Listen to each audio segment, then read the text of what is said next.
Good evening. Welcome to the Springford Area School District Work Session, Tuesday, June 20th. Please rise for the Pledge of Allegiance.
Good evening, everyone. Thank you for being here tonight. I hope everyone had a lovely extended holiday weekend.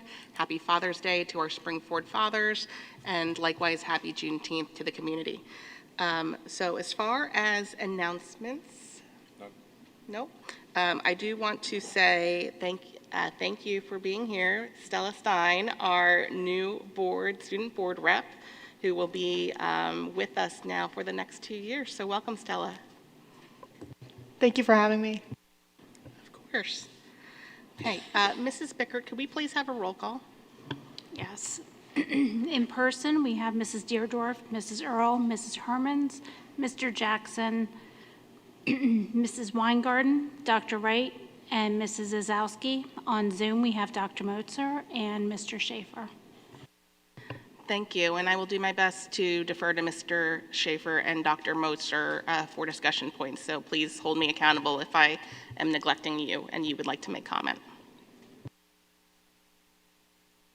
With that said, we're going to move on to public to be heard on agenda items only. If there is anyone in the room that would like to make a comment, please approach the podium with your name and township of residence, as well as the agenda item in which you are referring to.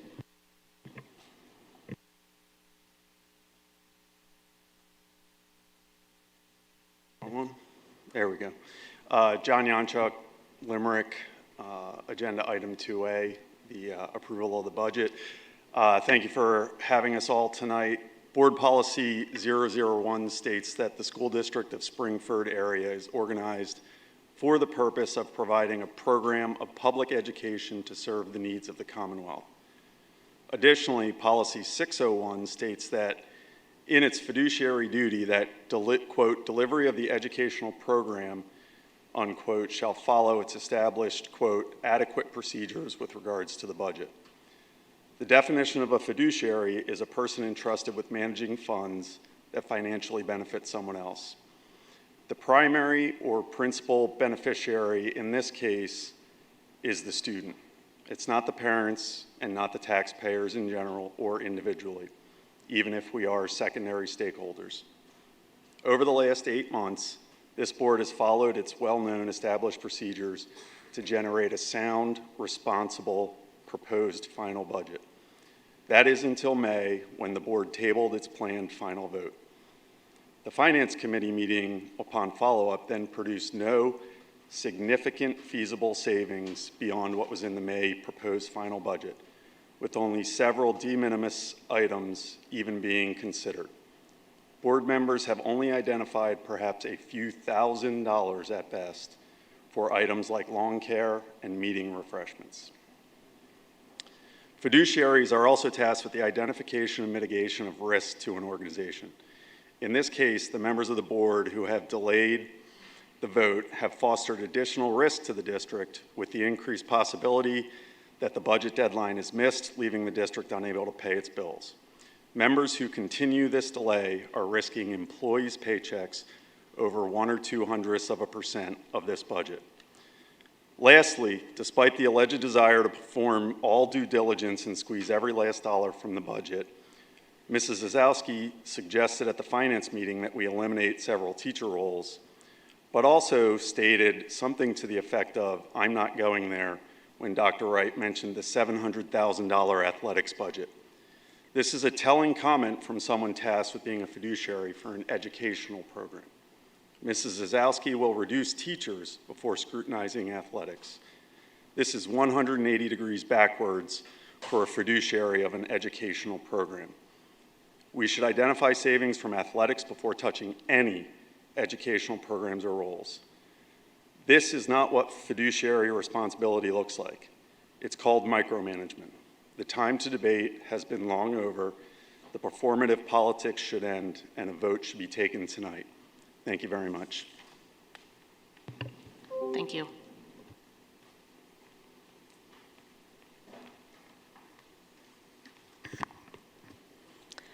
Good evening, Teresa Westwood, Royersford.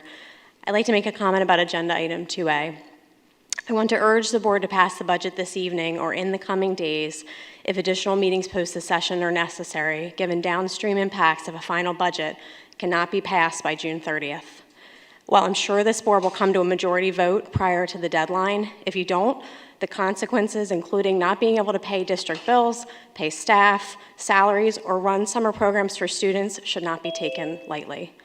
I realize there are differing opinions about the budget amongst board members, and some of you would like to see the tax increase closer to 3.5 or below 4%, but time is not on the board's side to come to an agreement. I do think the Finance Committee and administration, along with the board, has aimed to find ways to reduce the tax burden on local taxpayers, including lowering the preliminary proposed budget in November, which was at 6.42%, down to 4.06%. The recent efforts to find significant cost savings since the May board meeting have not produced anything viable to meaningfully fully decrease the tax increase. You have to make investments in our schools to run a high-rated school district where our students can thrive and reach their full potential and continue to enjoy high home values, which many of us do that live in this district. The reality is that 78% of the district's budget comes from local tax revenue. While we can't change that tonight, I support and urge the board to consider how we can fight for state-level budget reform to help ensure more equitable funding for our public schools in Pennsylvania and to lessen the tax burden on our community while not disadvantaging our students. Thank you. Thank you. And just to correct public comment, as I often do, according to the proposed final budget, it was 78% of our funding comes from local sources, not 70. So thank you. Moving forward, we are going to be voting on Section 2, our action items. So let me ask, Mr. Fitzgerald, is there any need to take these separately? No, I'm okay if they're taken together. Okay. So do I have a motion? And I can go ahead and just, for clarification, read both motions. The administration recommends approval of resolution number 2023-04 for the adoption of the 23-24 general fund budget in the amount of $190,613,601, which represents a tax increase of 4.06%, millage 30.8766. Action item B is administration recommends approval of the resolution 2023-03 for the 2023-24 homestead and farmstead exclusion. Do I have a motion? I would prefer that they are taken separately. Okay, absolutely. We have, yes, always have that right. So let's go with letter A. Do I have a motion? A second? Second. Questions and discussion? I have some comments that I'd like to make. First, I want to address the statement that was just made.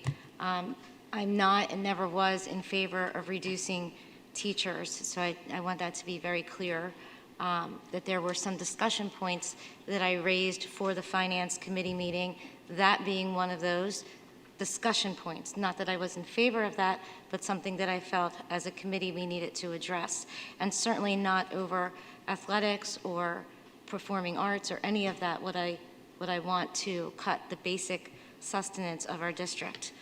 So I just want to put some context to that. I also want to address the fact that The budget is always, as you'll see in years to come, and as we've seen in past years, it starts out so much higher than where we ever land. So always we appreciate the work that the Finance Committee does and that Mr. Fink does, specifically Mr. Fink and his crew, because they do bring it down considerably. And yes, in that Finance Committee meeting, we were looking at a number of items. Mr. Jackson, the email that came today from you just a short while before this meeting had really been a response that you had received the day after the last Finance Committee meeting. Is that correct? Was I reading that right? Yes. Okay, so it wasn't a lot of time for us to absorb the information that Mr. Fink had responded to, and I noticed in there that the part that I had asked where you were going to go back and look at projects, there was no reference to that at all. But when I did ask you about that, in addition to the other remarks that had been made, you said that you had done your due diligence and had done a second pass through a number of intense items. Can you just share for the whole group what your response was so that everybody is aware of all of that? Because I know I had emailed you, I think, directly on that piece. Well, let me clarify some things before we get started. It is not the Finance Committee responsibility to educate a board member. That is a charge that you take when you stand before us and you're sworn in. My statement that I made at the meeting was I would go back and review projects. Not that I'm going to sit there and do an analysis with 5 days before we have to vote on this.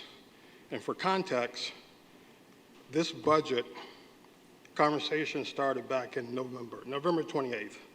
So between November 28th and June, there were 7 committee meetings where all of this could have been discussed publicly. There were 7 months of board meetings times 2 is 14 meetings. So plus or minus, there were 21 meetings that occurred in this room and in the committee area.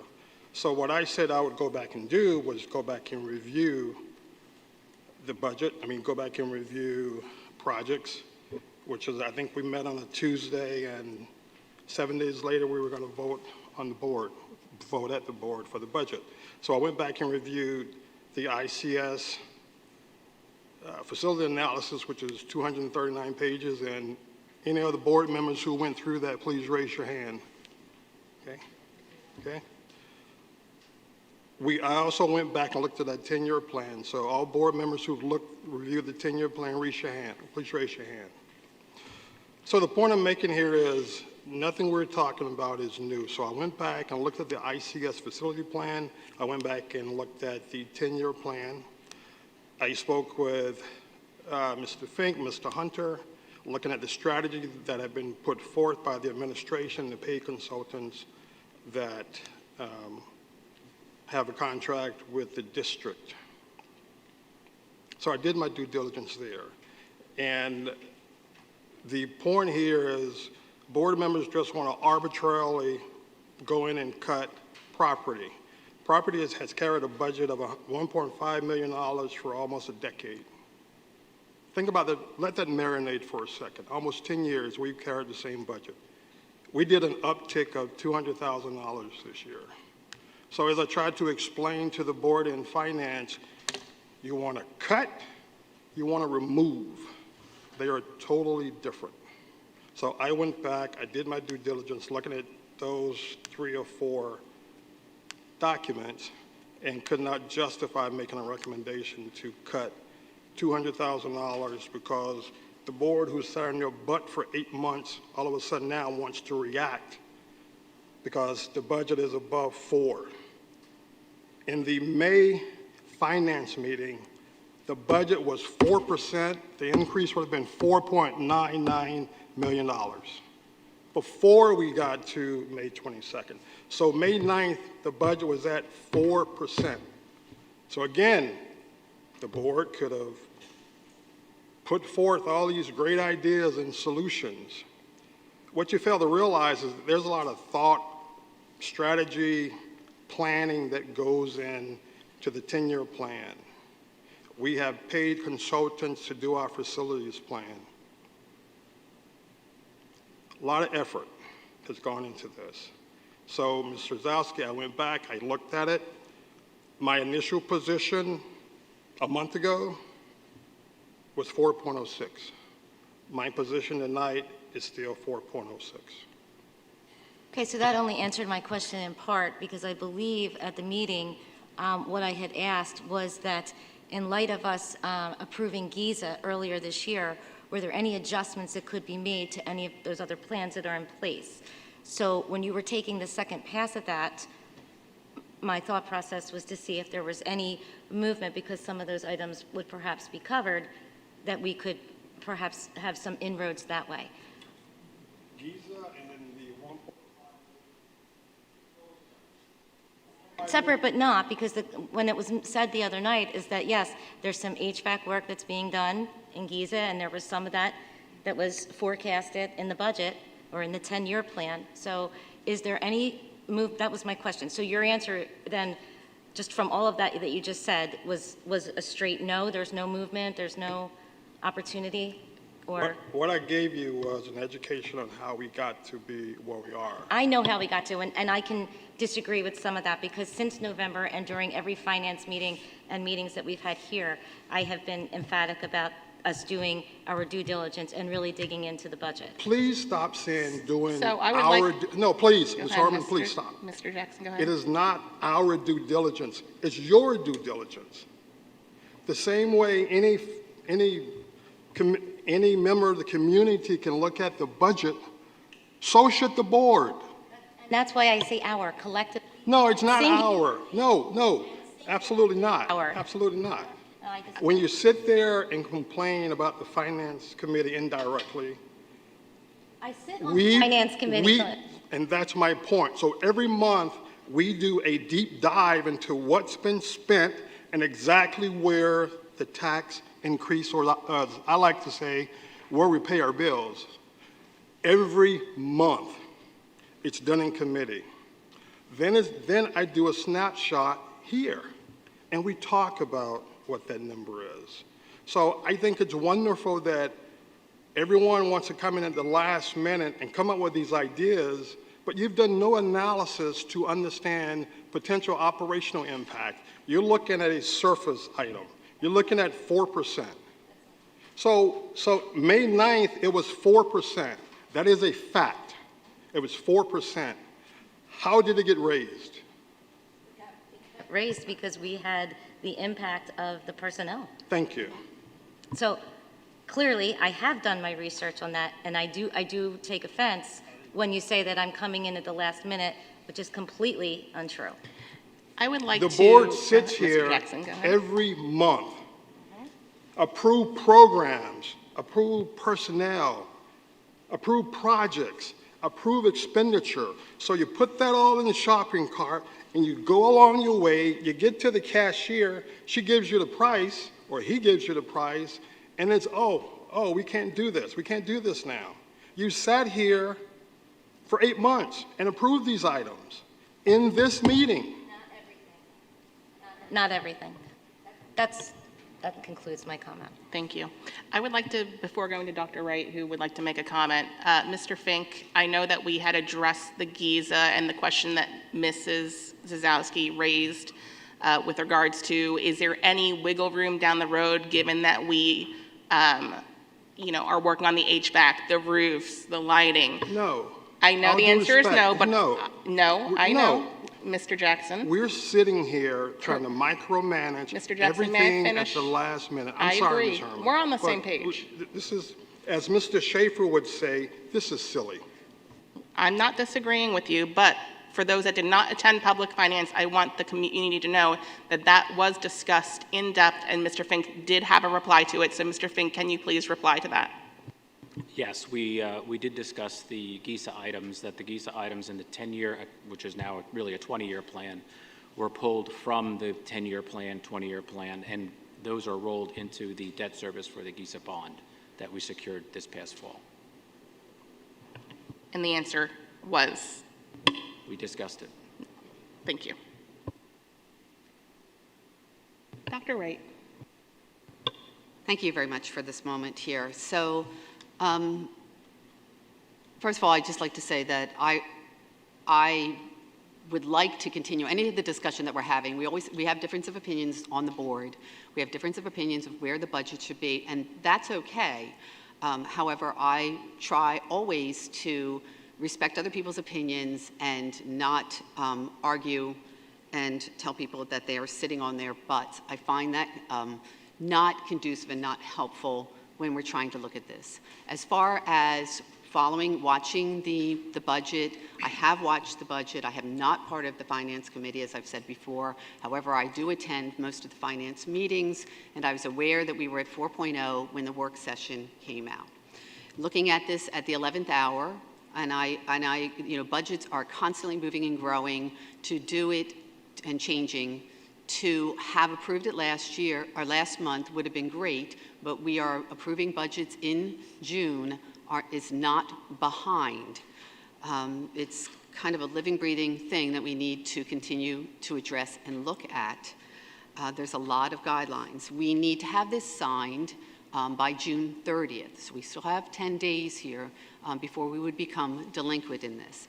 I have not ever heard that we ever would have or would not get this signed before that date. We can certainly meet as many times as we needed to between now and then. I do recognize that we would like to hit that before the June 30th for the printing of the bills and the checks and things like that, but we are not delinquent, and I have confidence in my board that we can have at least 5 that will come to an agreement, and this budget will get passed. Not everyone will be happy with it, but that's okay, because one of the things as a school board that we know is that once we do come to a decision and it's been made, that we all work together then and continue to move forward with that. I would like to also clarify that Mrs. Zazowski and I did come as asked to the committee meeting with suggestions. I did provide specific suggestions to Mr. Fink in enough time that he could look into some of these things and bring that information to the committee meeting.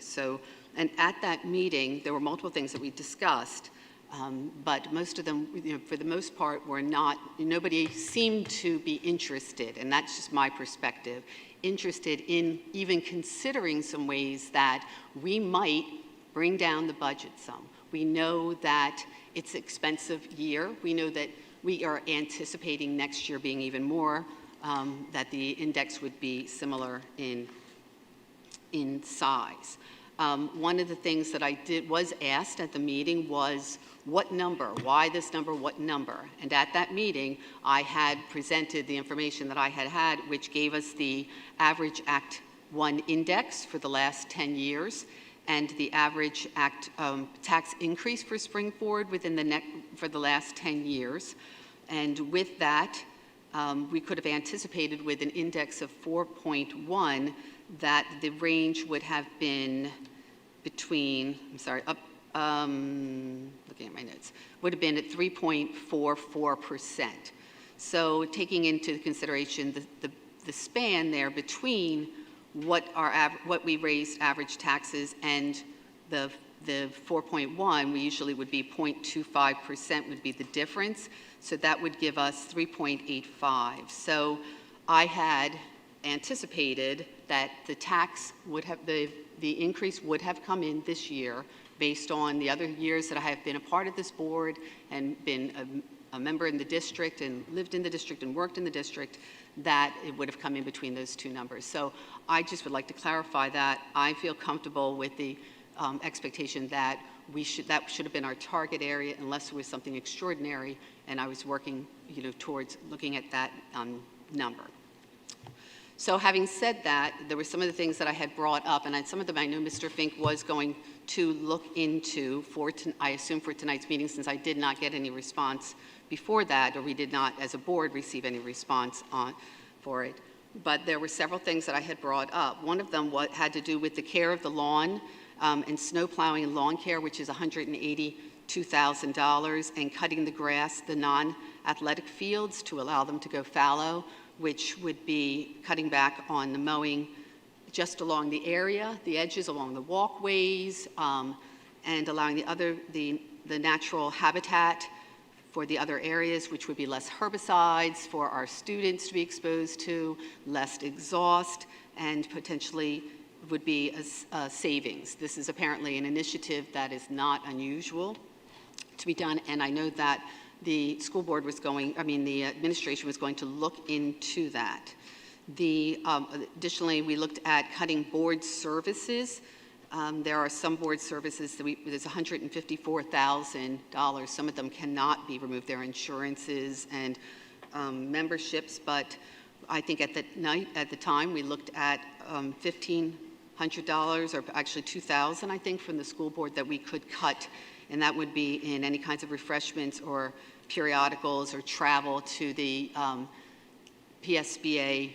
It's a PSBA conference that could be attended virtually, or we could pay it at our own. So I did not hear anything about if that were taken out. I know that's not a big hit, but it's certainly it is part of the budget that could be eliminated. Regarding the snow removal, apparently we put aside $82,000 for that last year. We used none of that. The 10-year average, we were told by Mr. Fink, was, I think it was the 10-year average, was $76,000. We discussed the difference, but the committee did not potentially bringing that number down. I think it was like $6,000. But the committee, again, at that time, did not seem particularly interested in pursuing that. Then we did look at some other things with some travel expenses, some other budgetary items. There is also, and again, those things no one seemed to have on the committee an interest in pursuing. We did discuss the budgetary reserve of $300,000 that we have, which is something that the school board has there in place because with the idea that if we gives us that flexibility to, if we miss the target, to still stay within our budget. So those were the things that I brought in good faith, hoping that other people would also take a dive into some things that would not impact student achievement, not impact school or staff safety or health. There were board members who were asking for creative ideas, and so I don't know if you would consider these creative, but they certainly were ones that I thought were worthwhile pursuing for that. So with that said, the meadows, the grasses were going to be looked into, and to find out if that was a potential savings or something that we could do.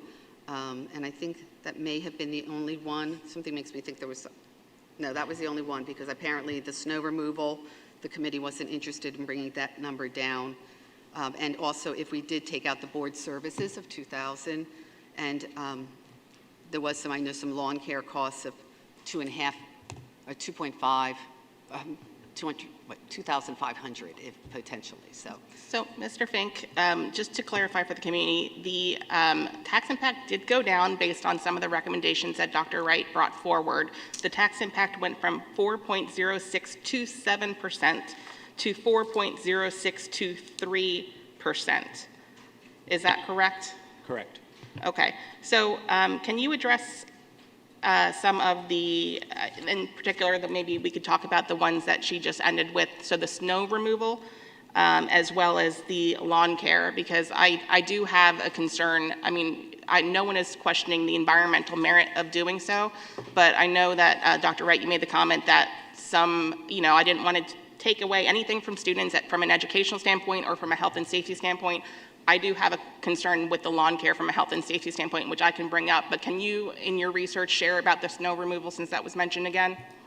Sure. The snow removal, let's see. The snow removal, the comment that was made, I think, from finance, according to my notes, was, can it be reduced because this past year, of course, we didn't spend anything on it because we had very little snow accumulation. And what we did have, of course, our internal staff can handle. But it also is important to note that 2 years ago, in 2020, 2021, we spent approximately $134,000 because we got a lot of accumulation that year. Looking backward, the 10-year average spend is about $65,000 in whole dollars, adjusted for inflation, about $76,000. The budget amount for that line item is $82,000, and I feel that that is in line with where it should be going forward. The lawn care, we talked about the possibility of, as Dr. Wright had mentioned, allowing certain areas go into fallow or to not be cut. However, we do have ordinances that we do need to comply with, and according to the ordinances, Limerick, you can't go more than 6 inches in height, and Upper Providence, you can't go more than 12 inches. There really isn't much ground, if any at all, in Royersford Elementary or Spring City to even get anything done there. But in order to, based on the acreage that was provided to me by Mr. Ryan in Mr. Hunter's office, the total savings to keep us within ordinance would be approximately $6,000 or $7,000. That would be allowing, again, the grasses to grow to that 6 inches or 12 inches. And keep in mind, I'm not a farmer, of course, but I would think that at some point you have to cut them, and you'd probably have to clear it so you don't kill everything underneath it. So there would still be some maintenance involved in that. And just to put that in perspective, the $6,400 is roughly half a percent, I'm sorry, not half a percent. Half of a basis point. Half of a basis point. Half So we're of a talking basis about not even moving it from 4.06 to 4.05, Correct. potentially. Yeah. I'd also like correct. to address the ordinances. I did speak with somebody in the township for Upper Providence, and they were very interested in working with us to change the ordinance or to consider that, because they realized that it was potentially outdated, that the intention was not to allow open spaces to be able to go have natural pollinators, but it had other intentions. So this is something that the ordinances could be potentially changed. I don't disagree that that's a possibility. However, I would think that making those changes would probably take time. And, you'd have to have public input and whatnot to make sure that those went through, which we'd already, being where we are now, probably wouldn't impact next year, maybe the year after that, if they could get them all done, I would think. Well, I would also like to say that when we're talking about these minor changes, I had also mentioned that we could remove the Act 93 conferences, which would save us additional money. There is the $300,000, like I said, budgetary reserve that we were talking about, a difference of $88,000 to get this below 4. And I want to just acknowledge also that nobody else brought ideas to this, to the table for the discussion. So that only leads me to believe that there is not a taste for continuing to pursue this so that we can get this budget where, to what would be under 4. So. Ken. First question, Dr. Wright. You can ask this, Mr. Clinton, but you have spoken. I'm asking you, who did you speak Go with ahead, at then the allow me to township? answer it. Who did you speak with at the township? I'm not discussing that here right now Okay. with you. If you want it below 4, right, I've tried to explain this to everyone. A percentage point is $1.1 million. Right. I understand that. Okay. We already know that. This has been discussed. Okay. They're based on the ideas Can that I we let had Mr. brought. Jackson, just as we let you have your time, can we let Mr. Jackson has his time? Because frankly, everything that you mentioned was also discussed in finance, but we did not interrupt you and we allowed you to speak. Please let Mr. Jackson speak. Absolutely. So you mentioned the herbicide exposure. So now are you saying that the kids at Springford are being exposed to herbicides? Right. So I consider that fear-mongering. I'm am asking saying if- that in may I order to finish? maintain, one of the benefits of allowing a field to go to its natural pollinators is that it cuts back on the need for herbicides, it cuts back on the exhaust from the mowing. There are multiple benefits the potential benefits there, along with the financial. I am not saying that we are exposing our children to unnecessary chemicals. I just wouldn't asked say the that. question, Dr. Wright. It's not in I answered it. Okay. And then you mentioned $154,000. How much of that is insurance for the board? 'Cause So, you didn't mention that. right, so that would probably be better for Mr. Fink. I showed that I could account for 2,000 of it. That was not. He had mentioned that there's 17, no, I found $4,000 in other professional services, which Mr. Fink had said was the MCIU dues, and that there are other dues and fees for $17,000. So the breakdown for that I was not provided with more than that. We went into great detail at the finance meeting about this, everything we're discussing, with all due respect. Okay. Is there any new information that anybody wants to bring forward? Because if not, I'd be interested in taking the vote now. Can I say something? Sure. It's not new information. Last month, 5-3, this board voted to reconsider this 4.06% increase. I see absolutely no change in a month's time onto this agenda. And asking board members to come up with areas to cut the budget is to me preposterous. Next, shall we tell Mr. Hunter which buildings need to have their HVAC upgraded? And where do you stop? That's not the job of the board. To pass something, vote on something, yes, but for us to go through and tell you what line items we should cut, okay, you can't go to this conference, you can't have a new desk. That's ridiculous. So asking the board to do that to me in the first place was preposterous. Second of all, thank Dr. Wright for coming up with some ideas, but that seems to be the only thing in this past month that's been addressed. The ideas she came up with, that's what we've been arguing about or talking about for the last 20 minutes. Nobody else came up with any ideas. What did the administrators come up with? This budget number hasn't changed at all. So nobody in finance has come up with any other ideas anywhere else in this huge budget that we have to cut anything, nothing, and you know, scoff at cutting $2,000. Well, $2,000 here and $8,000 there and $6,000 there, pretty much you've cut down some money. So I don't understand why nothing else has been looked at by anybody else except Dr. Wright, and No. and why this number hasn't in a month gone down anything, nothing. So I would like to, I've been patient, make a comment here, because I think there's a lot of things that have been said that I would like to address. Number one, I disagree that we have not impeded the school district. I think a comment was made around, hey, it's not last minute, we still have time. The fact of the matter is, because of the tabled vote, we have impeded the school district. Potentially, you know, depending on how the vote goes, which I think at this point we've pretty much kind of spun our wheels here with the conversation and rehashing basically a great finance committee update. So I don't even know if Mr. Jackson, you're going to have to give one in a little bit.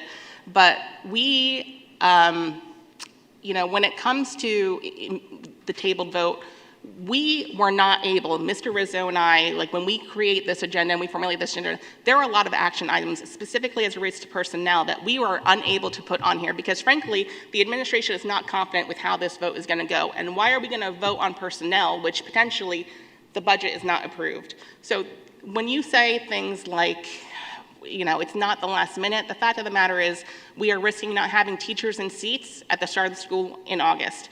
We are risking ESY, we are risking SEL, and you can say, well, I'm confident that we're gonna have at least 5 people, but everyone is entitled to their vote. I'm not going around asking everybody what their vote is, so I am not confident that at this point we are not risking shutting down district operations. And frankly, I don't even like to be in this position because if we're really putting students first, we wouldn't be in this. We would just let the vote happen. If the vote was no in May, we would be right back in this position, but it is what it is. Secondly, I do want to talk a little bit about the lawn care because I do think that it's, while, again, I don't disagree with the environmental benefits of it, I do think that it is not short-sighted, but I think it's singularly focused on one aspect of it because the financial impact of doing so is minimal. The fact of the matter is, if you want your lawns to look like amber waves of grain, you're going to have to invest money in it. Because I know what we're all thinking. You know, you go down Lewis Road as you approach the district office and you have these great, you know, whatever it is, few feet of beautiful, that costs money to do. The fact of the matter is, if you don't mow your lawns, you have, right, you have thistle, you have, you know, you are going to become the worst neighbor in Montgomery County. Springford will become the worst neighbor in Montgomery County. I can't imagine driving down Lewis Road, looking at Brook Elementary, the 9th grade center in a high school, and seeing 6 to 12 inches of grass and weeds in front of it. But more importantly, if we do want to pursue this, because again, I don't disagree that there might be some environmental merit, although the timing is not right in our favor right now, we would have to have at least 5 people who would want the district to look into exploring this further. The fact of the matter is, if someone wants to see if there's 5 people, I'm okay with that. I am not going to be one of them, because I think the other aspect that is being overlooked right now is student safety, right? When you think about having grass that high, and this is thinking about line of sight issues, vermin, student elopement, we can go to bad actor situations, student safety, there's a whole other dimension of this that I don't think that we're addressing right now, and we're trying to push through. So for that reason, if anyone wants to make a motion to see if there's at least 5 for the district to explore, I'm open to that, but as it stands now, I'm not. I don't think it's, I think it's a great idea. I believe in the environmental merits as well as the financial merits, but this is not saving the budget down to 3.99 at this point.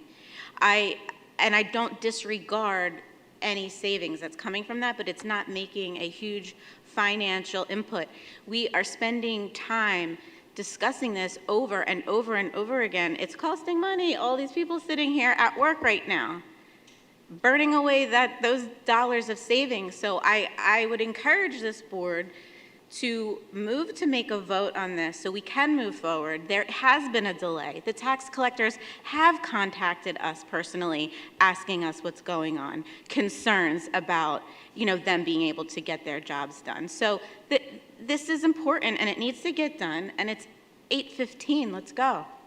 So you So have I tax have collectors I have one other comment contacting to you? make.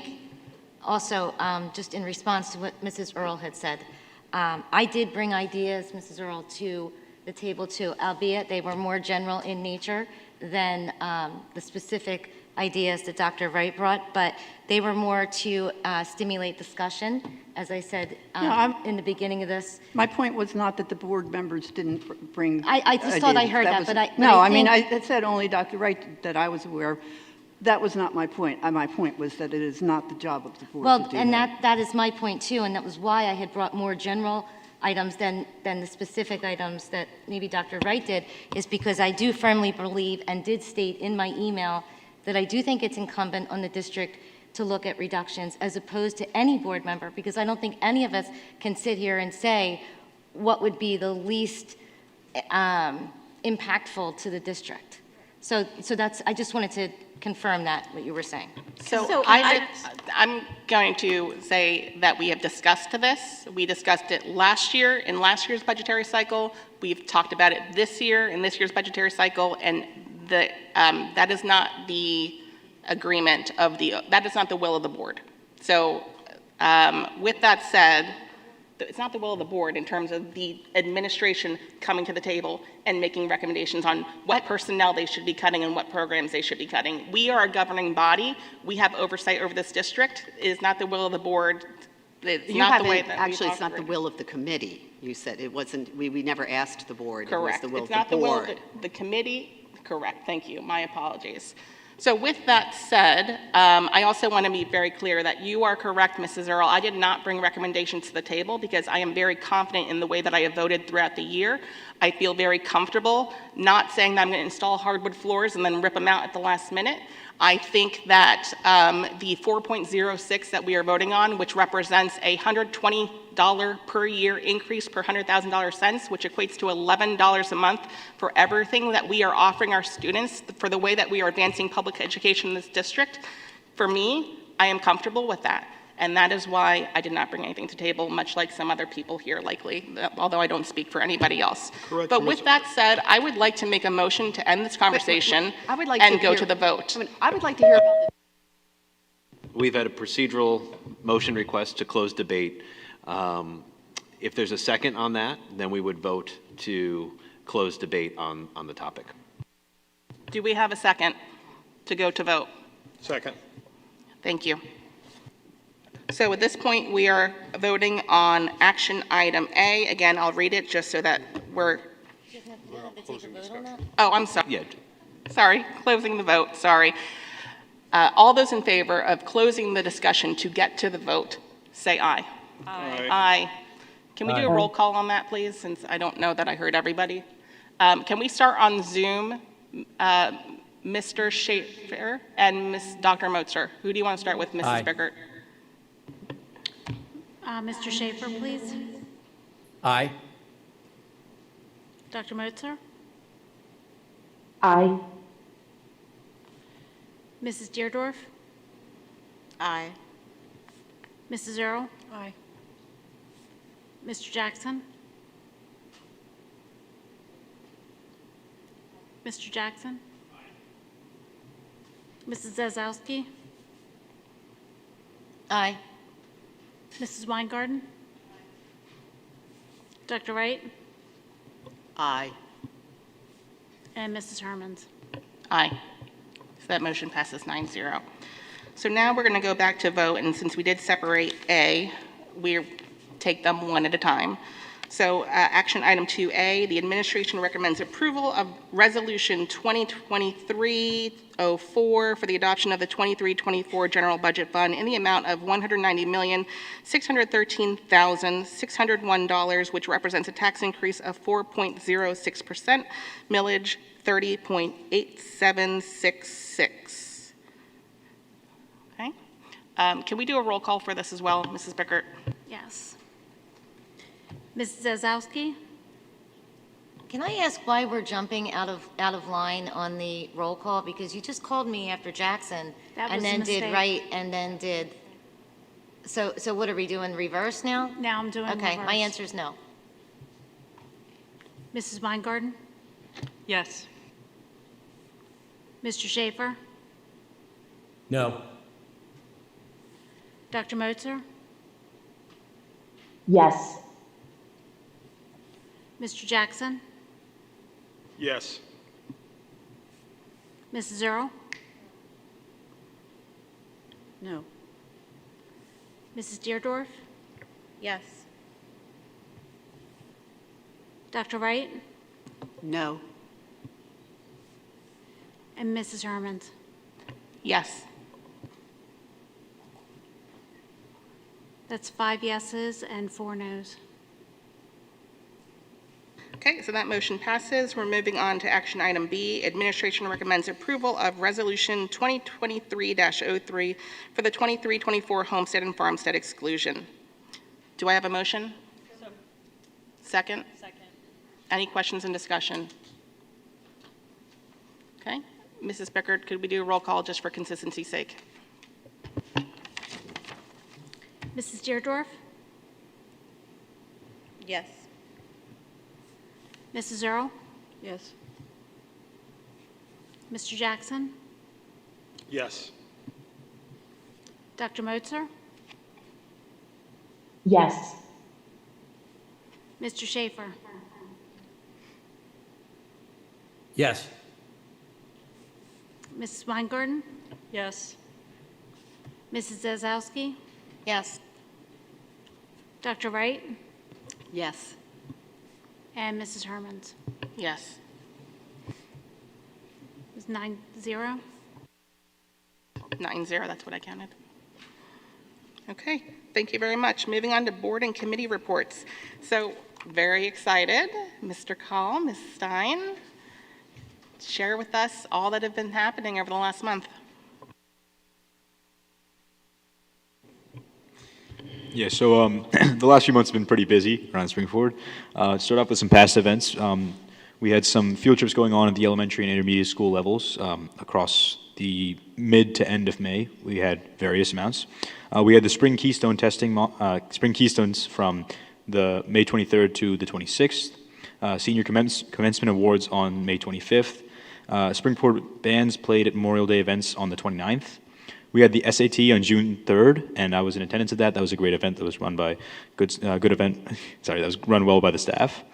We had the underclass final exams from June 5th to June 8th. Senior commencement on June 7th. Congratulations to all the seniors that graduated, and it was also another well-run event. Finally, marking period 4 ended on June 8th, and report cards came out today at 3 p.m., so parents, students, please check Skyward under report cards to get your final report cards. First, I would like to say thank you to all the board members for welcoming me here in this position as the class of 2025 student school board rep. I'm very excited to be filling this role until I'm a senior. And then now we're going to get started with the future events. So we do have summer break finally. I'm sure most people are very excited about that.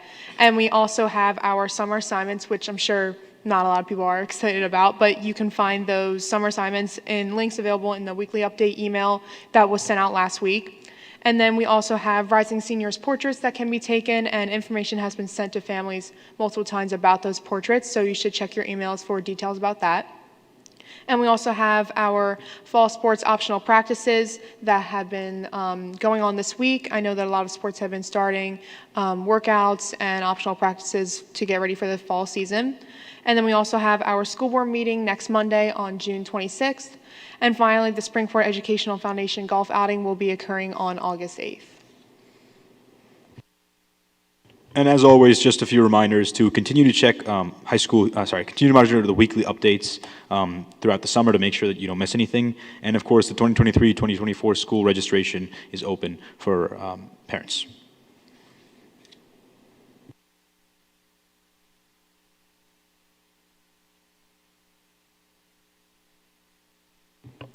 Thank you very much. Moving on, we have Community Relations with Mrs. Zazowski. So the Community Relations Committee was scheduled to meet the night before graduation, but because of a few other conflicts and getting ready for the big day, that did not happen. However, I do have a report that I wanted to share.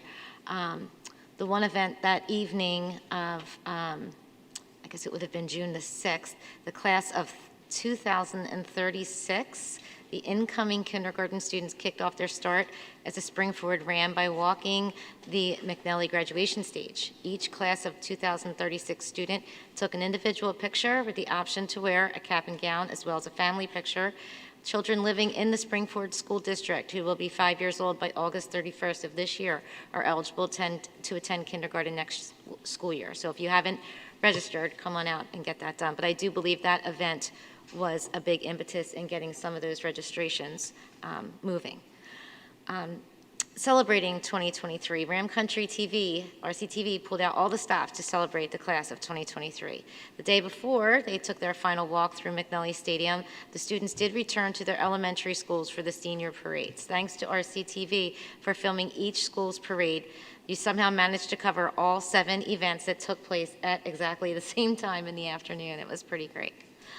And it was really nice to have that event back on tap this year. I think the students really enjoyed it very much. So one final piece is the Communications Department was recognized by the National School Public Relations Association for their work this year. The department received a Publications and Digital Media Award of Merit for the Welcome to Springford Guide and a Golden Achievement Award for the 2023 Teacher Job Fair. So congratulations to the committee, and I just want to say a very sincere thank you to Erin Crew and her group, and Andrew and his group for a beautiful commencement, despite that that group had started with COVID and ended with Canadian wildfires. They still got it done and graduated on time. Thank you, Mr. Rizzo, for keeping that moving that night, and thank you to everyone in the district for a beautiful night. So the committee will meet again not until October. So thank you. Any questions? I just wanted to commend the team for the kindergarten walkthrough stage. It is adorable and a really great idea, and I think it's very exciting. So thank you, Erin. Kudos to you for that. Yeah, that was a great event. I hope that becomes a tradition moving forward. Okay. Any other questions for Mrs. Zazowski? All right, Mrs. Earl, policy. Okay, policy committee met on June 12th, and we had a couple policies, one on political activities and purchases budgeted that we just basically rubber stamped and brought up to date, so they won't be going in front of the board. A few other policies, co-curricular and extracurricular activities, eligibility of non-resident students, concussion management, purchase subject to bid and quotation, and disposal of district-owned property, all were reviewed by the committee, and they've gone on to solicitor, and they will be here for the first reading at our next meeting, which will be September 11th. And that's it. Thank you. Any questions for Mrs. Earl? Dr. Wright, Curriculum and Technology. Yes, thank you. Curriculum and Technology Committee met on June 12th. You'll see several items on the agenda that we'll be voting on.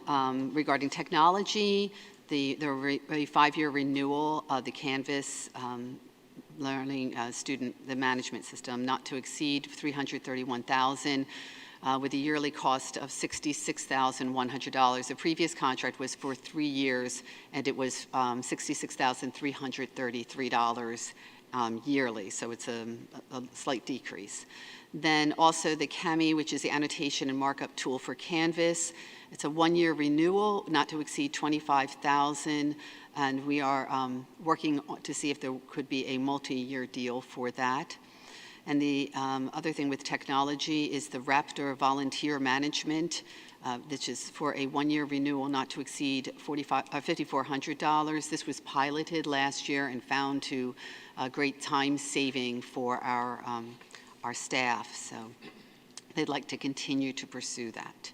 With regards to curriculum, we had Dr. Moyer came and spoke about the our English language development program, the screening and assessment tool for our, this assessment tool diagnoses and monitors the progress of English language learners in grades K to 12.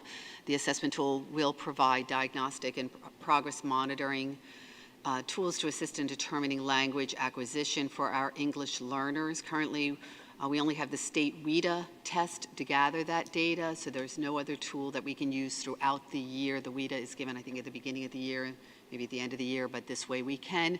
Then our teachers can then help our classroom teachers in the instruction of our English language learners. The purchase will include licensing for a beginning and end of year assessment and up to 8 progress monitoring assessments throughout the year. The purchase would be funded out of Title III money and is not to exceed $2,500. And again, this would be kind of piloting this program to see if they wanted to pursue it in the future. Also under curriculum, Dr. Reinheimer came and spoke about the Math 180. It's a blended learning intensive math intervention that builds algebra competence. It uses best practices for students requiring more support. It's personalized software combined with teacher-facilitated instruction, accelerates students toward grade level proficiency, raising achievement scores by an average of 2+ years in 1 school year. So we'll be looking to see how well it works for our students. The purchase will include digital and print licenses for teachers and students involved in the math target classes in grades 5, 6, and 7. The cost is not to exceed $103,000, and that is that's total for 3 years. With that, the program will support students in closing the achievement gaps and will support the math goal identified in our comprehensive plan. So that was one of the things we talked about extensively in the curriculum meeting, was the idea that we know that we are interested as a district and have a plan to kind of close that achievement gap, to work on bringing up the Keystone PSSA scores of our students and just the math ability of our students, particularly in that middle school area there. This would be specifically targeting students that were, basic or below basic, or perhaps on that cusp, or were struggling at all with some of the skills that we feel that that this could serve as an intervention for them. So you will see that on the agenda. And that is it. Our next meeting is Monday, September 11th at 7:30 p.m. Questions? Okay, thank you. Mr. Jackson, we'll go to Finance and Property. Oh, back to my finance meeting. Finance meeting was held on June 13th, and I will do a short version since we rehashed many of the items. On old business, the executive report was through May 31st. The equity is $96 million, including $24 million for bond proceeds. On the revenue, state transportation dollars are coming in lower than expected. Please note that the transfer tax and the the EIT are economically sensitive. Expenditures. Expenses are on par except for health care, which continues to run higher than expected as previously discussed. Self-funded health care. 11 months completed, and we're currently $850,000 over budget. The monthly spend is $1.55 million. Estimated end of the year is $2.4 million over budget. Food service, estimating a $800,000 net profit, which will be used to upgrade and replace old equipment. To date, we've served 730,000 meals for the school year. A la carte is up 42% of the prior year. On the new business, and we did have a budget update that many of the board members have talked about. On the new business, there are 2 assessment appeals settlements that will appear on the board meeting agenda. Both were negotiated at rates well in excess of the taxpayer's opinion of value and confirmed to be settlements favorable to the district by the district appraiser. The committee agreed to move to a full board. It was discussed that of getting a new cargo van to be used by the mail carrier would be approximately $55,000, which will be paid from capital reserve. There was additional discussion regarding risk tolerance versus risk averse.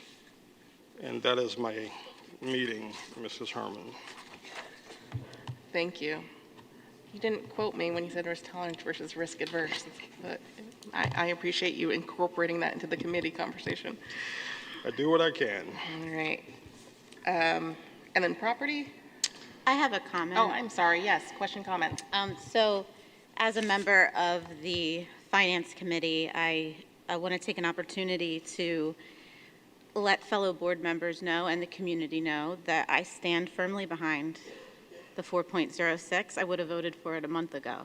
So I did not bring, as I challenged my fellow board, any creative solutions to the June 13th meeting because I am confident in the work that our administration has already done and the responsibility that they take as far as our taxpayers' dollars and the responsibility that I accept as a member of the Finance Committee. So I stand behind this budget. I support this budget and the progress that it protects and the standards of excellence that we come to know here at Springford. I want to thank Mr. Rizzo and Mr. Fink and their teams for all of the work that they put forth in this budget. I find it offensive to imply that in their work that they would be irresponsible with our tax dollars and their advisement of us as a governing body. So I think it's very important to respect the work that they do.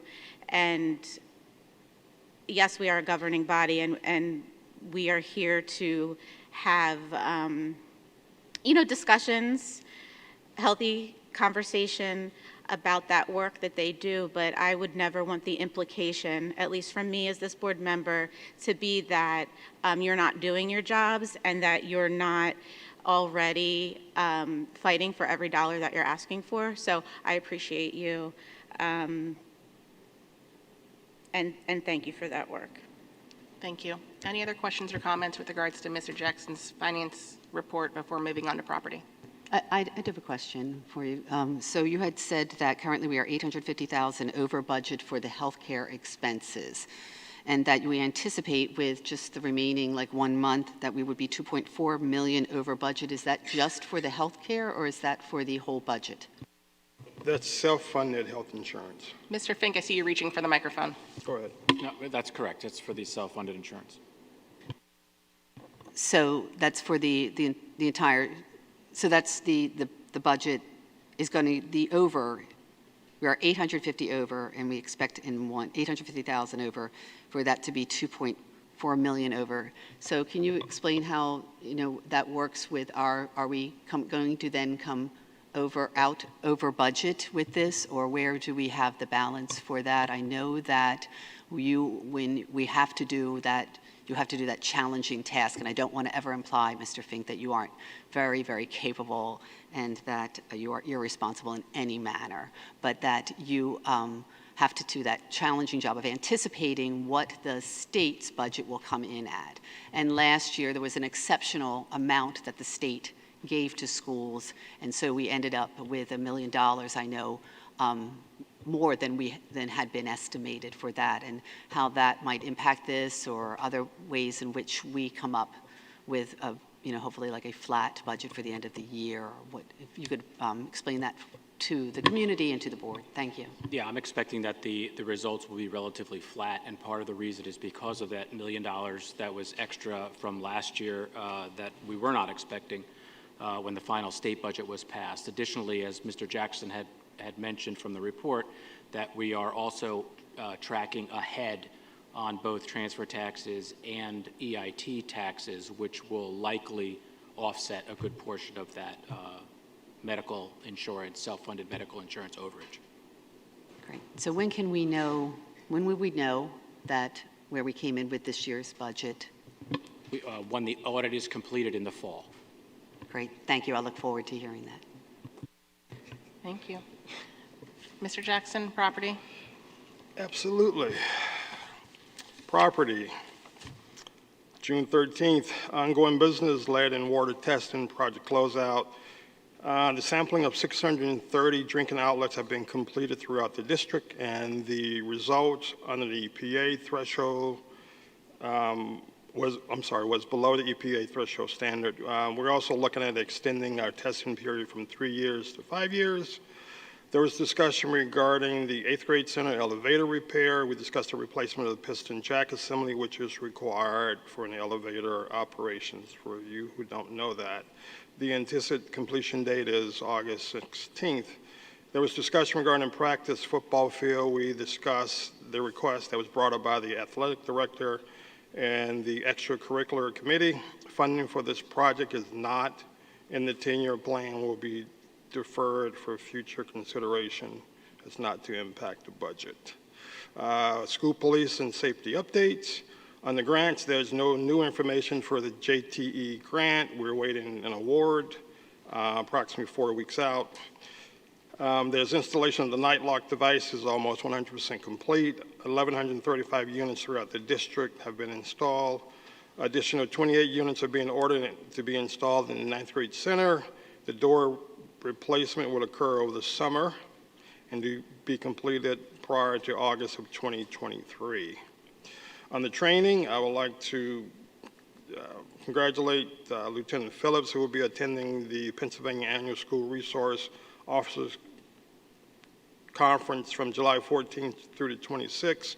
Lieutenant Phillips is nominated for the Presidential Award for 2023, and we wish her much luck with that. TASER recertification training is scheduled for September 2023. Firearm training is scheduled for August 22nd, 23rd of this year. On the new business, there was discussion regarding the Spring City schematic design update. We discussed internal team developed for the project, meeting to date and selection of the Schrader Group, who will be the project architect. I'm looking forward to that vote. Items approved for auction. We discussed auction of equipment with Geyer Auctions in July. This will be a board agenda for approval. And I would like to finish on the UPE and their school donation. There was discussion of a donation of $43,910 for the installation of an amphitheater. There will be 2 items for the board for approval: the auction through Geyer Auctions and the acceptance of a donation from UPE. Thank you. Thank you. Any questions for Mr. Jackson on property?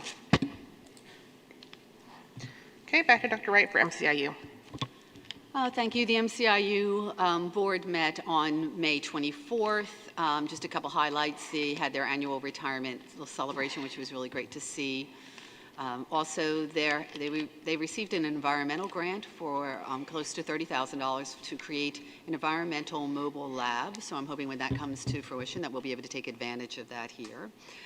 Also, one thing of interest, the leadership team there is working with other IUs to develop innovative solutions to the educator shortage.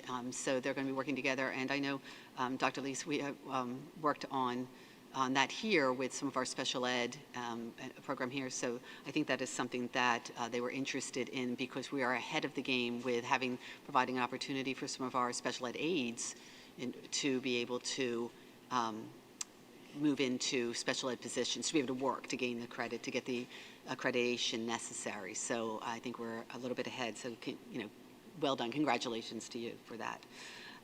Also, there was a congratulations for Jeff Sultanic, who was recognized for his commitment for, I think, over 30 years in education in Pennsylvania. So, and the next meeting is Wednesday, June 28th at 6:45. Thank you. Questions and comments? Okay, we'll move on to superintendent report. Thank you. Just a couple of quick items. First of all, just as a reminder, the health and safety plan is still a condition of receiving ESSER funding, which we will be receiving through September 24. At this point, we'll be recommending that the health and safety plan be reviewed with minimal to no changes. This will come before the board in August, so just giving you some advance notice on that. We have two retirees on the agenda for tonight. First, Dr. Elaine Rupert, after 25 years of service as a teacher and house principal, for the last 11 years of those 25 as a house principal at the high school. We wish her well. Dr. Rupert was one of the very first administrators to greet me, and she's going to be greatly missed. Second, Joe Stimler in the maintenance department after being with Springford for 19 years. Total years between the two of them serving our Springford community, 44 years. Yeah, we can go ahead and clap for them. That'd be awesome. Yep. We wish them well. Lastly, we have had conversations about the PAYS, the PA Youth Survey. We had, last time we did the survey 2 years ago, we did make a switch to active consent versus passive consent, which means you have to opt in, not opt out. After talking with some members of my team, and in light of some of the discussions we had last month, we are recommending for the board to consider switching back to passive consent with a few reasons why. First of all, the data is not specific to any individual student. Student confidentiality is maintained. Parents still have the opportunity to opt their child out should they choose not to participate in the PAYS. And then lastly, the questions are available in advance for parents, as they have been in the past, for them to make informed decisions about whether or not they choose to have their child participate. I would like to have some direction or at least a nudge from the board so I know which way they would like to go with that. The last time the board discussed this, they did go with active consent. Mr. Fitzgerald might want to, he did talk last month about the impact of that, whether you want to remind the board of that if that's necessary. Yeah, we discussed last month the fact that you have a Department of Education regulation which talks about essentially active consent for surveys and the like. But we also discussed the fact that PDE, who's a partner in the survey, appears to be accepting of the passive consent approach. So at least from the legal perspective, I see that both options are viable under the circumstances. And I'm curious, since the last conversation, I know that when we had this conversation previously, you mentioned that of all the school districts in Montgomery County, we were the only one who was having parents opt in.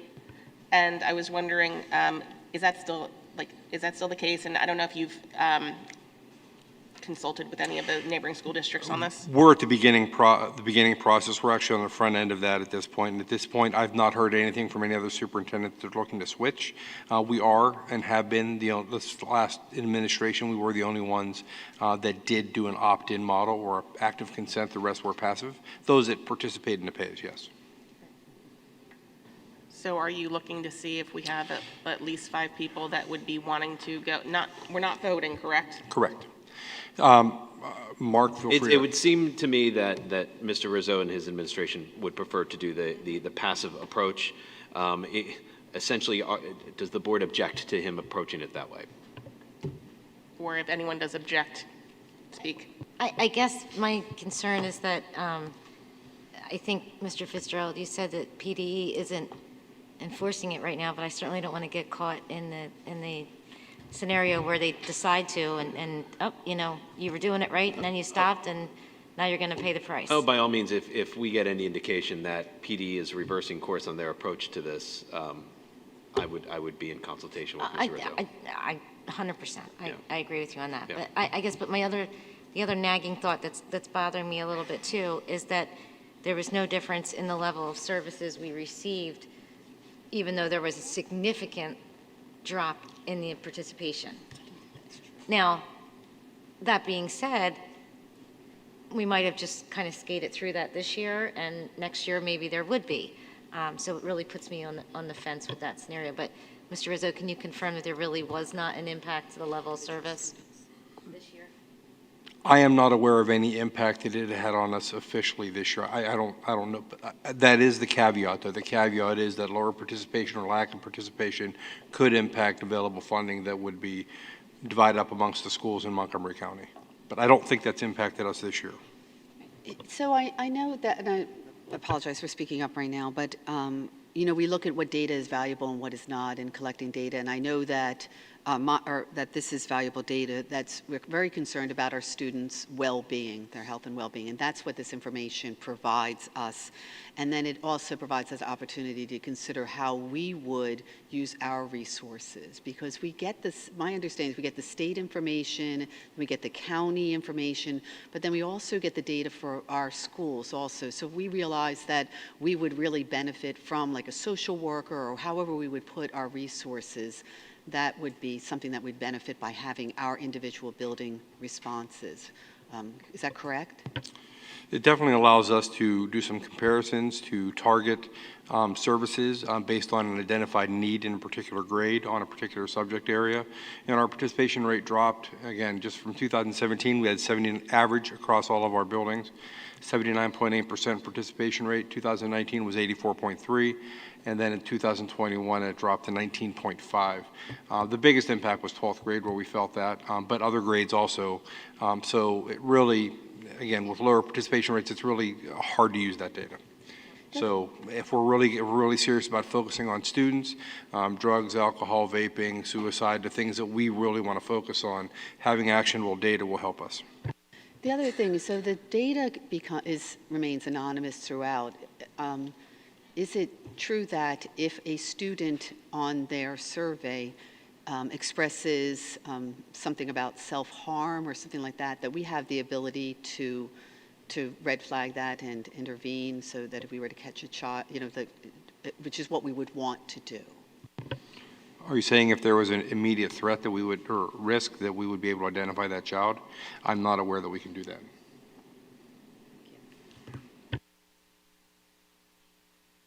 So going back to the question, do we have anyone that objects to the administration moving forward with their recommendation of going back to, it's passive consent? Is that what we're calling it? Correct. Passive consent.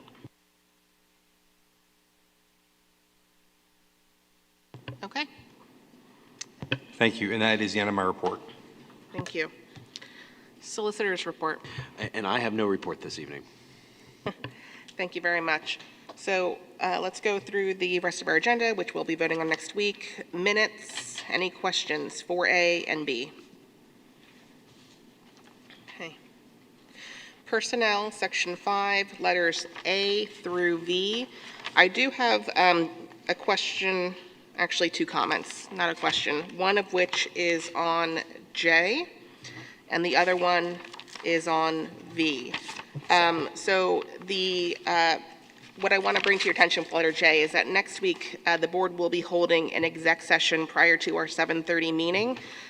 The exec session will be for two reasons, for safety as well as to go through the superintendent evaluation.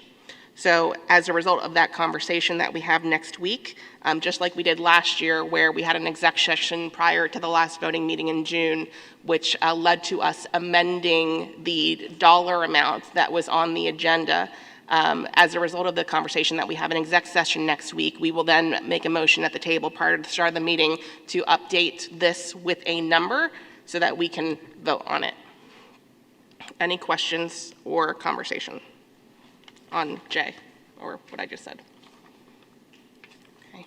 The other one is letter V. So I do want to pull out, I know that the extracurricular contracts are not attached to what we have here printed out in front of us, but I do have a concern with one of the contracts. If you look at attachment A9, there are somewhat, I don't know exact number, 250 extracurricular contracts that are lumped into letter V.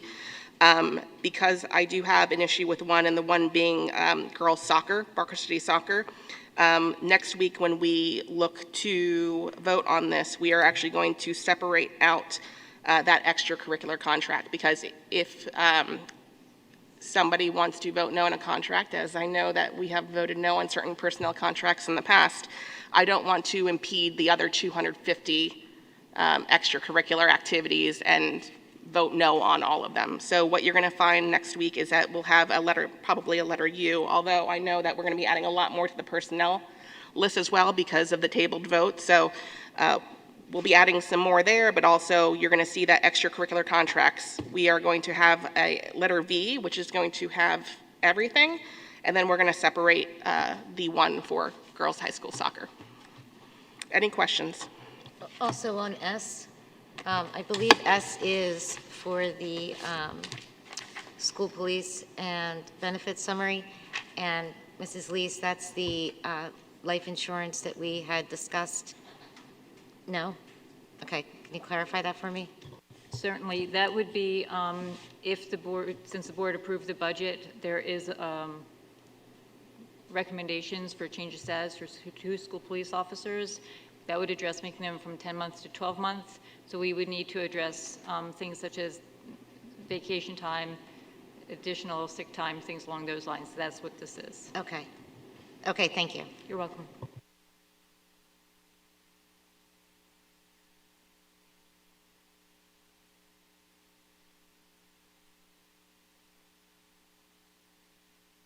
Any other questions with personnel?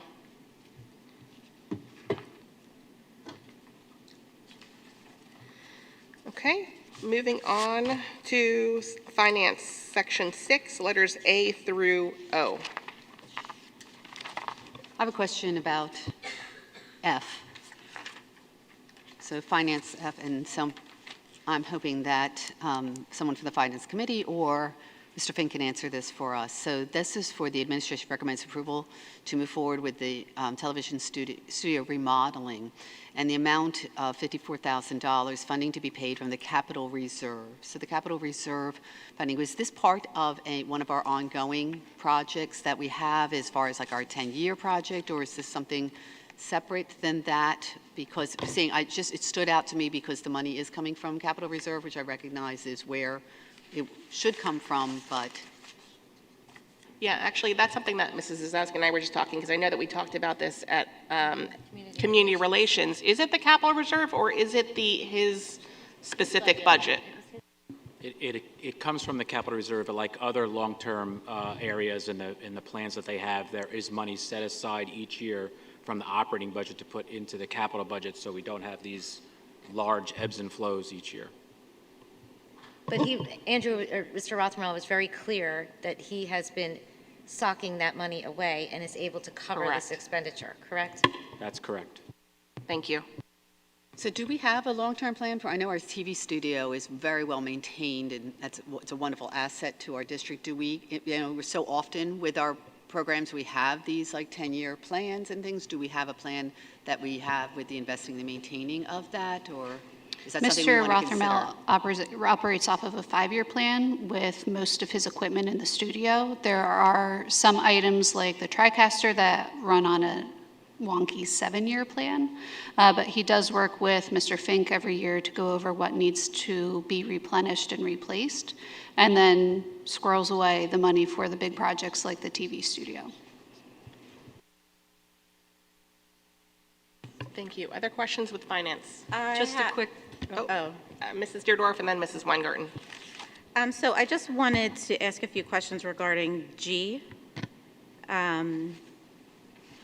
for our legal services at a blended hourly rate of $200 an hour. So in the spirit of fiduciary responsibility, I was wondering, Mr. Fitzgerald, if I could ask you a few questions about that. As many of us have noticed, right-to-know requests have been abused over the past 3 years in the Commonwealth. Not just school districts face this challenge, but other public agencies do as well. So would this $200 an hour be reflective upon what you or what Ms. Luke charges for your services for our requests? For the right to know request, yes. Mhm. Yes. How many hours would you be able to say approximately could a basic request, like kind of how many hours, are you able to quantify that? Well, it depends on the request. Some requests are denied, and those requests then potentially go to appeal to the Office of Open Records, and there's appeals beyond that. Other requests have responsive documents that are part of it, but those then require a review of those documents, and they can be in the tens of thousands. Sometimes, oftentimes, especially over the last couple of years. So it depends, but it can be costly. So as being a steward of our taxpayer dollars, it's been provided to us as a board, I think since, correct me if I'm wrong, Mr. Rizzo, 2021, a log has started to be kept of our requests and the costs associated with them. That's correct. And so I just... No, to be clear, when we say costs, we're talking about legal fees. Only, yes. Legal fees not including the time that you Correct. and Ms. Smith take in researching them. Well, correct, and others that might be involved with right-to-know requests as well, yes. So I believe in the research that I've done from the information you've given me, since 2021, it's been about $127,322 in legal fees for That sounds right-to-know about right, requests. Okay, so while we're, in the spirit of spending taxpayer dollars wisely, I think it's prudent to discuss this. And it looks like in 2021, there were 38 requests. In 2022, there were 79 requests. And here in 2023, so far, we only have 23 requests. But, it is a campaign election year, and 35 requests have been made from school board candidates. So maybe it's a little lower this year, being that we are in the election process. So I just wanted to point that out to the community, that these are how your tax dollars are being spent at the basic rate of $200 per hour. It's still early. I'm sure that number will go up before November. Yeah. I don't disagree that right to know has been weaponized across the Commonwealth, but unfortunately, I think some folks realize or don't realize that you're siphoning school tax dollars, school dollars that can invest into our students, our education, and lower the impact on the taxpayers. But thank you for bringing that to our attention. Okay. Madam President? Yes, Mrs. Weingarten, my apologies. No worries. This is small. On D number 4, should there be a limit, like a not to exceed on that, or is it truly a ballpark that could go to 0 to $1 million depending on how many mandated exams we need? D4, there's not a number, but cost affiliated with it. There is not, but there is an independent contract involving the individual where per exam there is a set rate within the actual independent contract. I don't have the exact rate, but it's going to be based on the number of students that individual sees as part of being assigned as the school physician. Should we have that? What I would suggest is we just have reference to the independent contract, because the number, I can't set a total on what that number will be. Thank you.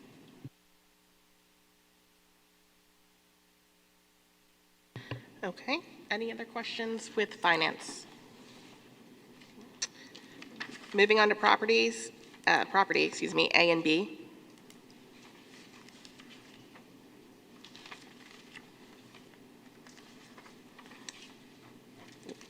I just wanted to commend UPE on an amazing fundraising, as always, and this amazing donation of almost $44,000 for an amphitheater, so kudos to them.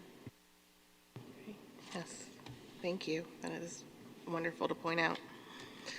Any other questions on property A and B? Okay, programming, section 8, letters A through G. Separate E.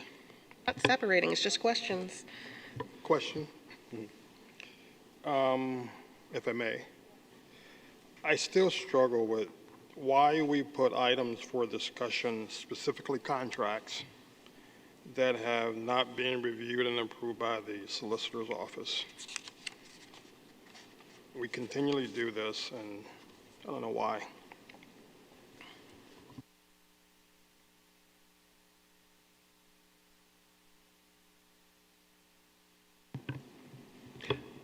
It shouldn't be on the agenda until that review has been concluded. Mr. Jackson, to your question, I think in an ideal world, I would agree with that.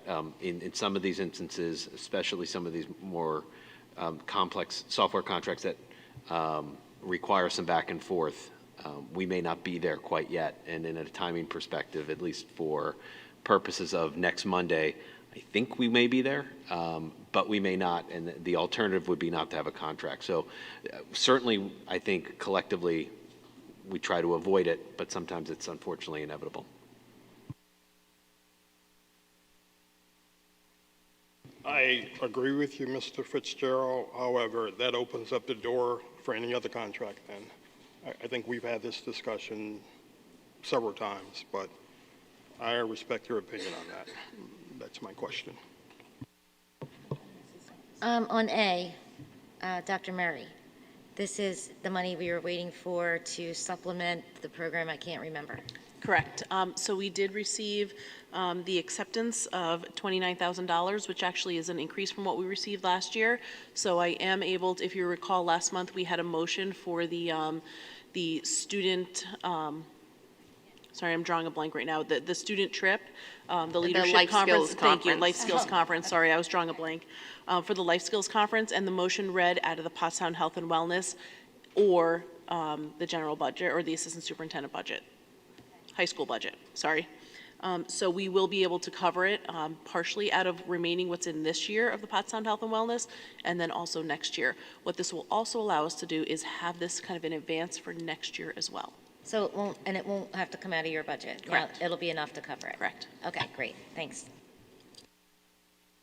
All right. Any other questions on programming and curriculum? Okay, moving on to conferences and workshops, 9A and B. Do want to draw your attention to letter B. In talking to Mr. Rizzo today, there will be a change to letter B for next week's voting meeting. Mrs. Choi will not be attending, so it will only be Dr. Toch. You will just see one name on this for next week.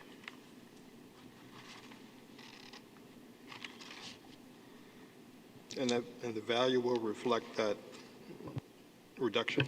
Correct. Okay, thank you. Okay, if there are no questions, moving on to other business, letters A through I. J is a first read. I want to go to A. So I know that we had this discussion last time, and we talked about needing to get names. Is this the point at which, when do we need to actually get names so that we can vote on this?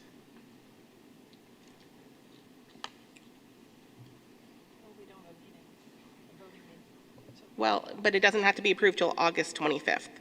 And we will have a voting, I believe we have a voting meeting before then. Can we just check that? Because I don't have my calendar out.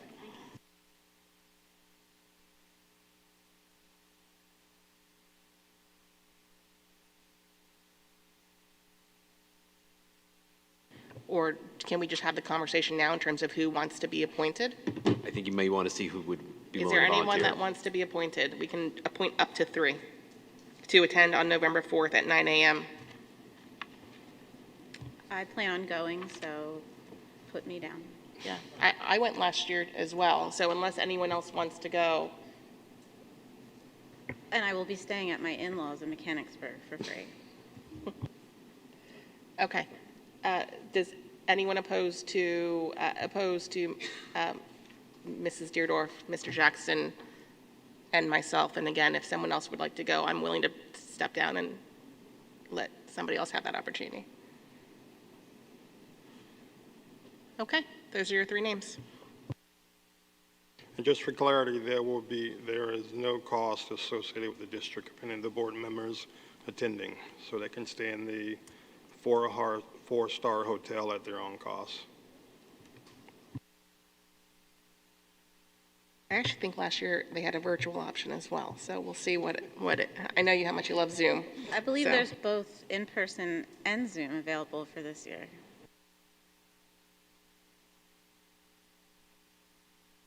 Okay, so, go ahead, Mr. Jackson. Mr. Fitzgerald, I think I know the answer to this question for E. The board has to approve this travel strictly for insurance reasons, correct? Even though we're not borne into the cost of the travel? That is correct. Okay, thank you. Okay, any other questions with Section 10? All right, that goes to board comment, Section 11. I have something. Okay. So again, in the spirit of an increased appetite by this board for analysis of school funding, I wanted to direct your attention to an email that you got on June 6th from Jamie Zuvik at PSBA regarding Joe Cerisi's comprehensive cyber charter school reform bill. This bill contains a common sense plan that addresses the areas of cyber charter school operations, accountability, and creates funding changes that will reduce the financial burden on school districts and taxpayers while maintaining school choice. School districts will spend an estimated $3 billion in charter tuition this year. For example, here in Springford, it's about $4 million a year that we pay in charter tuition. Is that correct, Mr. Fink? Thank you. We need relief from the unfair funding system that results in districts overpaying millions of dollars to charter schools. There are reforms being called for by more than 93% of Pennsylvania's locally elected school boards, including ours. If you remember, we did pass a resolution calling for charter reform. We are asking and calling for the General Assembly to take action, and Representative Cerisi is bringing forth this bill, and Joe Webster has recently signed on as well. So I would encourage all of us to get more involved in this process. This is millions, at least $1 million of charter, common sense charter reform went through. It would be an additional savings to the district of $1 million. So you want to talk about finding creative solutions and ways to spend our taxpayer dollars more wisely. If there is charter reform, there will be more accountability on what these charter schools are using your taxpayer dollars for. So the current charter school funding formula has not been altered since it was first established in 1997, more than 25 years ago. This method of funding charter schools is outdated and unfair for several reasons, which result in inconsistencies and overpayments to charter schools. Cyber charter schools simply do not have the same level of expenses as their brick and mortar counterparts, yet they're paid as if they do. And I believe it's about 30% less their costs are than a brick and mortar school, but they're being paid at the same rates. And here in Springford, we pay, I believe it's $40,000 for a special education student and about $14,000 tuition for a regular education student. That's correct. That's correct. So cyber charter school operators are free to engage in for-profit management companies which can oversee all aspects of school operation. Those companies are immune from any sort of public oversight or scrutiny. It's time to level the playing field and ensure that all public schools play by the same set of rules. School leaders and taxpayers have waited long enough for genuine reform. Representative Cerisi's bill ensures greater accountability, increases transparency, and sets fair payments to charter schools for the cost of providing an education. And I think it's important to know that when we're talking about charter reform, we're not talking about eliminating parent choice. We absolutely believe in students being supported in their needs and in faith. So what we're talking about is leveling the playing field and making the money that we are sending to these schools more applicable in what they're actually spending. So that's kind of, I encourage all of you, it's $1 million here specifically in Springford. So there you go, there's a percentage point. And then I also wanted to remind the community about our property tax and rent rebate program. So that is available for our taxpayers that have a household income of no more than $35,000 annually, that are 65 years of age or older. They may be a widower, aged 50 years or older, or a permanently disabled and 18 years of age or older. And when they go through this program, they get 50% back. This is available to anyone, and they can contact the business office if they need any help with that. So I have a lot more about charter reform. I will not bore all of you. I know it's getting late, but this is important. It's time for this to get changed, and the time is now. And so we need to support and lean on our legislators to get this done. So thank you. Thank you, Mrs. Deardorff. Any other board comment? Just a couple. I'm really thankful that this board is engaging tonight regarding finance. Not to imply anything else. You know, my tenure on this board, I've been on the finance committee or chaired the finance committee every year. So I can appreciate, and it comes with a certain set of armor to be on this committee, which I fully accept that. Just to give everyone a heads up, 4 months from now, we'll start talking about the budget in November. This is June. 1 month we will not meet. So all of these items that we're talking about now, you have ample opportunity to start doing your analysis. And Mr. Fink, correct me if I'm wrong, but I think the projected discussion scuttlebutt regarding the index next year is in excess of 6%. That's correct. Okay, so everyone putting it out there on your radar. I look forward to some other board member taking the reins of finance, and as we like to say in my business, running it to ground. So I thank you. Thank you, Mr. Jackson. And Mr. Fink, I just want to clarify, because that over 6% for the state to come out with that number is kind of blindsiding a little bit. I actually thought it was a little over 5%, but you're saying most recently you've heard over 6% potentially for the Act 1 index next year. Oh, no, I'm sorry. Where we're staying out right now, projecting our budget is a little over 6.5%. The IFO is projecting next year's index rate to be about 5%.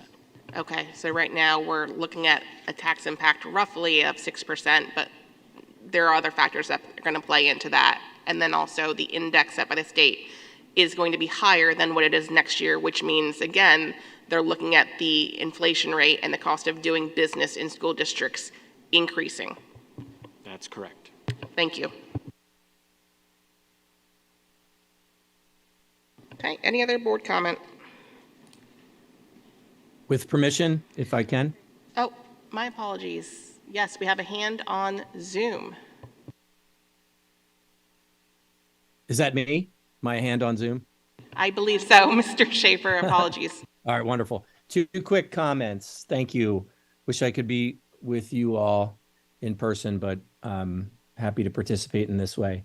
First is, I did not vote for this evening's budget, but that is in no way, shape, or form a reflection of my appreciation for the Finance Committee and specifically the leadership of Mr. Jackson.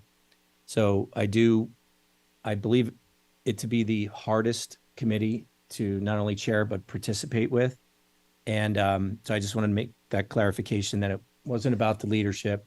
It was just my view of how matters have been handled throughout, I would say, the entire year. The second comment is just a brief one on the right to know requests. This, while I appreciate it being brought up around how it does impact financially the legal costs. However, I just wanted to caution the use of terms like weaponizing or saying that it's being abused. This is a part of the checks and balances of making sure that elected officials are behaving appropriately. And the public has the right to call upon that action. And yes, we must pay for it, but that's just part of doing business. I mean, the expenses are what they are. So I just wanted to make sure that, it wasn't viewed that, at least from my perspective, those activities are well within the right of every taxpayer in this community. And while I don't like to see expenses rise for any legal matters, that's the system, and I'm in support of checks and balances to make sure that all publicly elected officials are behaving accordingly. Thank you for my comment. Yes, and Mr. Schaefer, as the one who used the word weaponized, let me clarify my stance on that. So I don't disagree with what you are saying. Everyone has the right. Sunshine Law is an extremely valuable law that is there for a reason, specifically as it relates to transparency.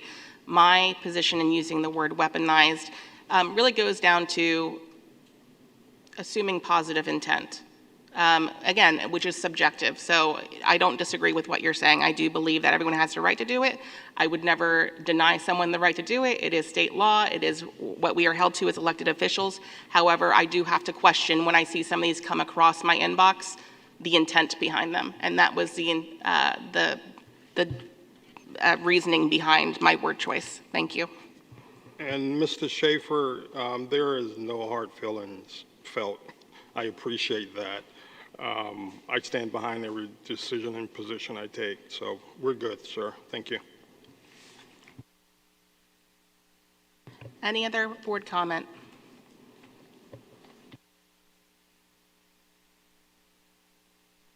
Okay, thank you very much. So we're now moving on to public to be heard. This can be on any topics. If you'd like to speak, please approach the podium with your name and township of residence. John Yonchuk, Limerick, Pennsylvania. I really just wanted, now that we've crossed the threshold of approving the final budget, I wanted to send a big thanks out to Mr. Rizzo, all the other administration folks who are here every month, and especially, of course, Mr. Jackson as well for chairing the Finance Committee. I know this last month has been really stressful. There's been a lot of extra work, a lot of extra digging going on, and we do appreciate all the hard work that you do. So thank you. Any other comments? Okay, do I have a motion to adjourn? So moved. Meeting adjourned.